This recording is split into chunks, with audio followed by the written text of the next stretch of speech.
కర్కాటక రాశి వారికి ఈ వారం మధ్యస్థ ఫలితాలు గోచరిస్తుంది. వృత్తి ఉద్యోగాల పరంగా సానుకూలంగా ఉంటుంది. అయితే ఖర్చులు అదుపులో ఉండవు. ఖర్చు విపరీతంగా ఖర్చు ఉండే అవకాశం గోచరిస్తుంది. అయితే మంచి ఖర్చుకే ఉంటుంది, కానీ ₹1 వస్తే ₹2 ఖర్చు ఉంటుంది. ఆ ఖర్చును ఎలా అదుపు చేయాలనే భావన ప్రయత్నం చేస్తారు, కానీ అంత అనుకూలంగా ఉండదు. వ్యయాధిపతి తృతీయాధిపతి అయిన బుధుడు సప్తమంలో ఉన్నారు.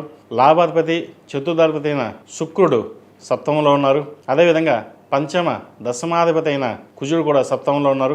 భూ సంబంధించిన విషయ వ్యవహారాలు, స్టీల్, ఐరన్, లోహపు సంబంధించిన వ్యవహారాలు వీరికి లాభసాటిగా ఉంటుంది.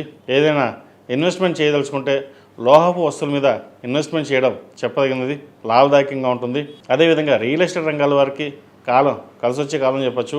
దూర ప్రయాణాల విషయంలో కొన్ని జాగ్రత్తలు తీసుకోవాలి. ఆరోగ్య విషయంలో చిన్న చిన్న ఇబ్బందులు ఉంటాయి. షష్టమ భాగ్యాధిపతి అయిన గురువు వ్యయంలో ఉన్నారు. హెల్త్కి సంబంధించి స్టమక్, ఇండైజెషన్, అసిడిటీ ఇటువంటి విషయాల్లో కొన్ని జాగ్రత్తలు తీసుకోవడం చెప్పదగిన సూచన. ద్వితీయాధిపతి అయిన రవి సప్తమంలో ఉన్నారు. వివాహ సంబంధించిన విషయ వ్యవహారాలు ఏదైనా సరే జీవిత భాగస్వామితోటి చర్చించాకే నిర్ణయాలు తీసుకోండి. కొన్ని సొంత నిర్ణయాలు ఈ వారం అంత అనుకూలంగా లేదు. నూతన ఉద్యోగ ప్రయత్నాలు కలిసి వస్తుంది. వ్యాపార పరంగా భూ సంబంధించిన వ్యవహారాలు ఏవైతే ఉన్నాయో ఈ వారం కలిసి వస్తాయి. ఎప్పటి నుంచో భూమి అమ్మేసి ఇంకో చోట ఇన్వెస్ట్మెంట్ చేద్దాం అనుకున్న వారికి ఈ వారం కలుసుబోదనంగా ఉంటుంది. ఏదైనా సరే గడిచిన వారం బాగుంది, అంతకుముందు వారం కంటే కూడా ఈ వారం వీరికి కాలం అనుకూలంగా ఉందని చెప్పచ్చు. కొంతవరకు ఒక 60% వీరికి చాలా అనుకూలంగా ఉంది. కష్టానికి తగిన ప్రతిఫలం కొంతవరకు ఈ వారం లభిస్తుంది. భాగ్యంలో శని ఉన్నారు.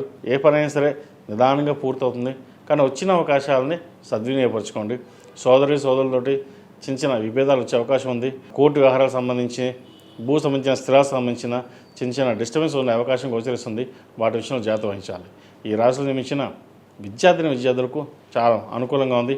పంచమాధిపతి అయిన కుజుడు సప్తమంలో ఉన్నారు. మీ వాక్చాతుర్యంతో 10 మందిని మెప్పించగలుగుతారు. ఏదైనా సాధించగలం అనే భావన ఎక్కువగా ఉంటుంది. ముఖ్యంగా విదేశాలకు వెళ్ళాలనుకునే వారికి చక్కగా ప్రయత్నం చేయొచ్చు. వైద్య వృత్తులు ఉన్న వారికి పేరు ప్రఖ్యాతులు, అదేవిధంగా గవర్నమెంట్ ఉద్యోగం కోసం ప్రయత్నం చేస్తున్న వారికి ఖచ్చితంగా ఏదో ఒక ఉద్యోగంలో స్థిరత్వం అనేది వీరికి ఏర్పడుతుంది.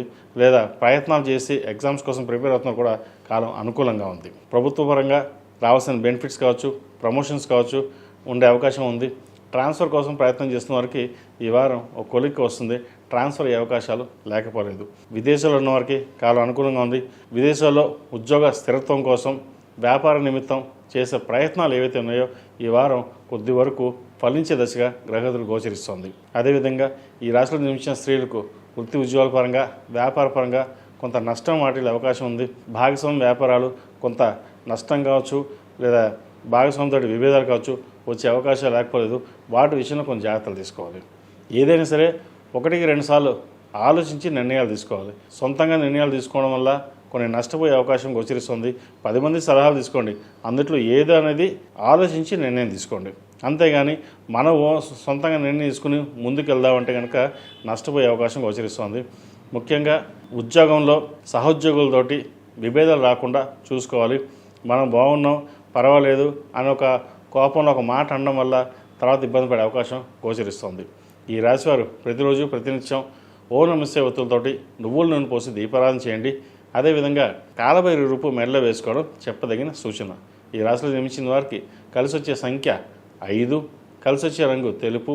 ఏదైనా పని మీద బయటకు వెళ్ళినప్పుడు సోమవారం కానీ శుక్రవారం కానీ వెళ్ళండి, మంచి ఫలితాలు సంప్రాప్తిస్తాయి. ఈ పూజస్టోర్.in పసుపు కుంకుమ నుంచి దేవతా విగ్రహాల దాకా అన్ని రకాల పూజలు, వ్రతాలు, గృహప్రవేశం, హోమాది శుభకార్యాలకు కావలసిన పూజా సామాగ్రి అంతా ఒక్కొక్క క్లిక్ తోనే మీ ఇంటి వద్దనే పొందండి. ఈ పూజస్టోర్.in